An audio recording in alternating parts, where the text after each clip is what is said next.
What's the first thing you think of when you see a graph or chart like this one? I imagine it's something like, wow, that's super clear. I get it. No?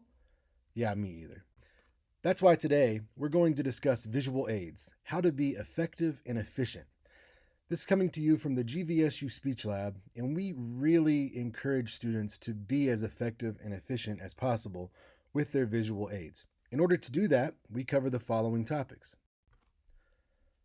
First, we'll talk about the expectation of a title slide. Then we'll discuss avoiding overloaded slides. We'll get to why less is often more with a visual aid. Then we'll discuss some new ideas about images, graphics, charts and graphs, and the use of blank slides. Before we do any of that, though, let's pause for a moment. This presentation centers on PowerPoint. It's true, there are other options out there aside from PowerPoint. Some may be better, some may be more modern, but we focus on PowerPoint because it is the most popular, the most readily available platform for a visual aid out there. Some folks really like things like Prezi. While Prezi has its ups and downs, there are some nice features to Prezi. However, we do not encourage the use of Prezi at the Grand Valley Speech Lab. We are not paid by Microsoft by any means, but when you think of Prezi, we often think of exaggerated, extravagant switches between slides and areas of the larger canvas. That can actually cause some folks to have epileptic responses. If someone in the audience has epilepsy, they could potentially go into a seizure. That phenomenon is actually called preselepsy. And again, Prezi is very useful, but if done irresponsibly, it can be dangerous. Another reason we focus on PowerPoint. Okay, first thing I will tell you is that I don't advise you to use a title slide first. I would use a blank slide, more on that later, while I am delivering my attention getter. If you want to learn more about attention getters, you can see one of our other presentations that's the essentials of public presentations. However, while it doesn't come first, you do want a title slide in most cases. Why? Well, because it's expected. Most professors or employers or audiences in general will want to see a slide with the title of your presentation and your name on it. Remember that PowerPoint is a tool for the audience and it's not the speaker's crutch. And I like to discuss that early because regardless of where we go from here, I don't want you, the speaker, to feel like it's ever okay to turn and read your PowerPoint or to read it from a monitor instead of looking back at the display screen. This is, again, just something for your audience to stay on track. More on that later, but you want to remain the star of the show. When you think of text in a PowerPoint or any visual aid, remember to use the least amount of text necessary. That will give you the maximum impact. Again, and related, you will be the star of the show. The audience will focus on you. I will also tell you as a general tip to always proofread and edit your PowerPoint. I'll show you some examples of how this goes wrong and what that looks like and what it can do to your credibility. And last but certainly not least, probably in all sincerity, most important, focus on being clear. Always favor clarity over pizzazz or sparkle. It doesn't much matter if your PowerPoint can flip the slides around and fly in from the left or magically appear from the bottom if the material that's on the PowerPoint isn't effective or accurate. Focus on clarity and the rest should fall together. Let's talk about some specifics. This is an overloaded slide. Everything on this slide may be very important. It deals with research papers and the differences between those written assignments and oral presentations. Each line here is vital. It's crucial knowledge that someone may need to know. However, they don't need to read it on a PowerPoint slide. I imagine when this slide appeared, you did one of two things. One, you started reading it. Humans who are able to read are to words as German shepherds are to squirrels. We see a collection of words and we want to look at it. We want to read it because our brain can do that. However, that's not what you want your audience to do. You want them to stay focused on you. If you didn't have that response and started reading things right away, you may have just taken a larger look at this slide, thought, that's too much, I'm not paying attention, and then tuned out. There are other issues with the slide besides it just being overloaded, and we'll get to those later. But the point here is that while all of this information is important, it's not that different from this slide. This is the same information, but in a very truncated, condensed form. What this style of layout requires you as the speaker to do is fill in the gaps. In other words, it would be very difficult for the audience to understand what you mean by find the core without you there to explain it. And unless this is a standalone PowerPoint, that's what your job is as the speaker. Having said that, this PowerPoint slide is not very effective. What are some problems with it? First of all, the text needed to be larger. We needed to use up some of that white space so that it makes the slide easy for the audience to read. They don't have to squint or try to get closer in order to make it out what the words are. There's still some issues here, at least one major one. It's the use of too much white space. So we want to use that up as we can. If you want to think about the PowerPoint slide in quadrants, in other words, the upper left, upper right, lower left, lower right, you want something in each of those quadrants. You don't want an empty one hanging out there. And that's what it really looks like when there is one of these elements missing. Our very first slide we saw with the text all up in the upper left, the other three quadrants were largely empty. With the text expanded, the left-hand side quadrants were full, but the right hand was empty. This slide gives us a much more balanced look. I'd also point out that while adding images is very good for most PowerPoint applications, you don't want to just add an image for the sake of doing it. For example, if you look at this image, it is a picture of an overloaded slide on a slide about overloaded slides. It seems to fit pretty well. You don't want your audience to wonder, why did they pick that picture to go with this slide? If it's not apparent, maybe you look for a new image that you can use. Here are two very similar PowerPoint slides. They are, however, different enough that one is much more appropriate and potentially effective than the other. As you can see on the left slide, there is consistency. Where you see capitalization consistency, there's punctuation consistency. It is a much cleaner slide. They both have the same image, which works because it is a overloaded slide in the background. But make sure when you proofread that you are paying attention to these details. And honestly, it doesn't matter in find the core, for example.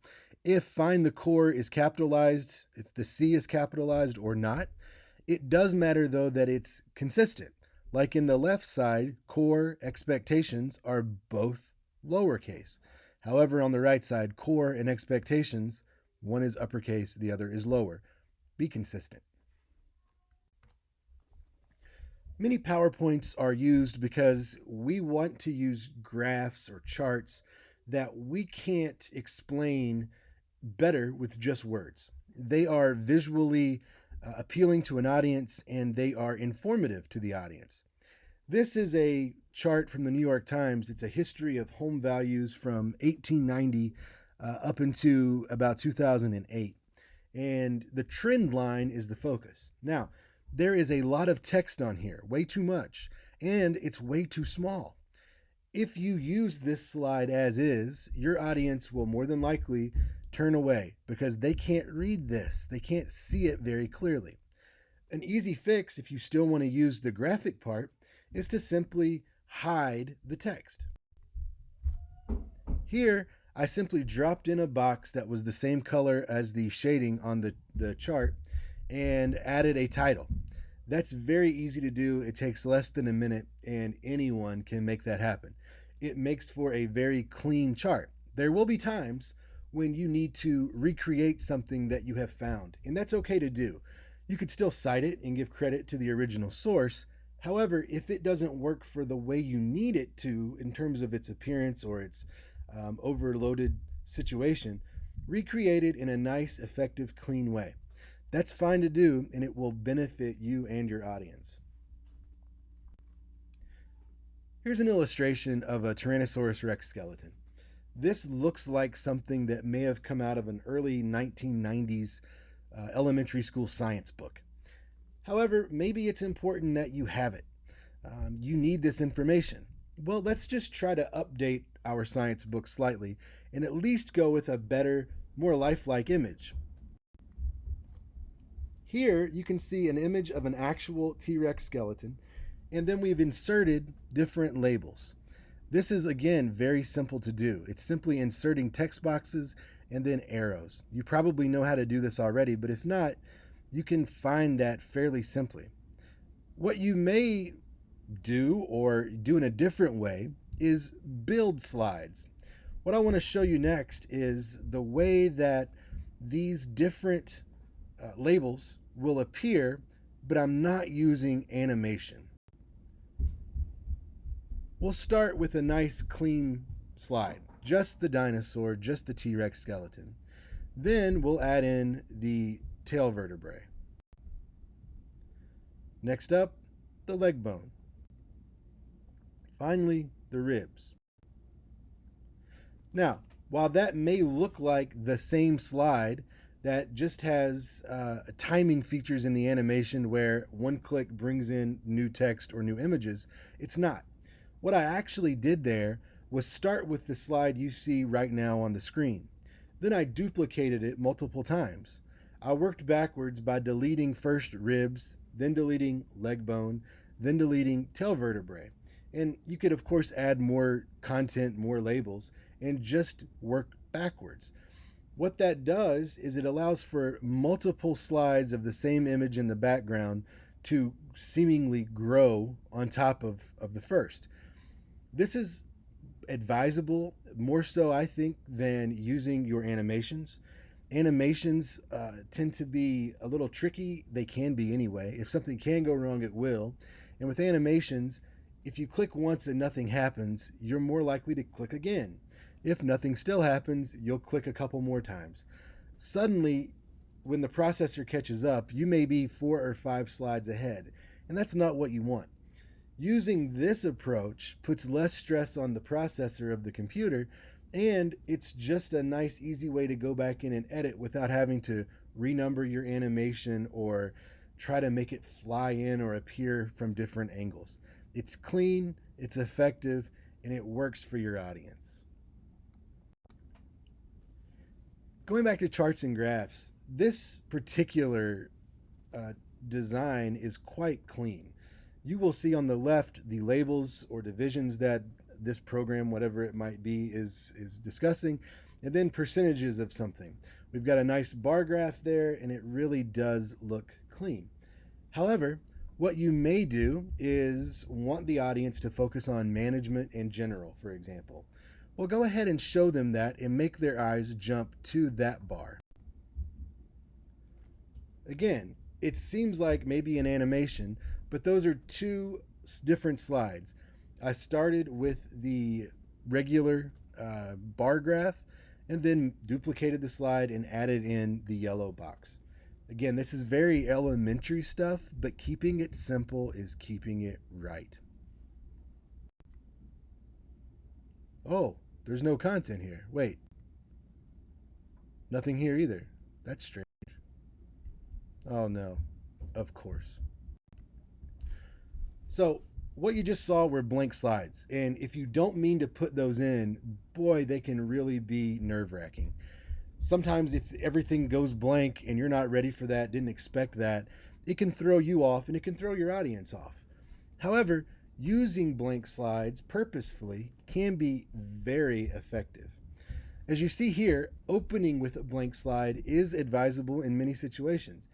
I always try to open with a blank slide. I can't tell you how many times I've gone into an area to present, a classroom or other venue, and the person who is helping me set up the technology looks at me and says, "Oh no, I don't know why it's not working."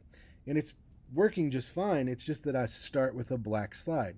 The reason I do that is because I want the audience to pay attention to me while I begin my presentation.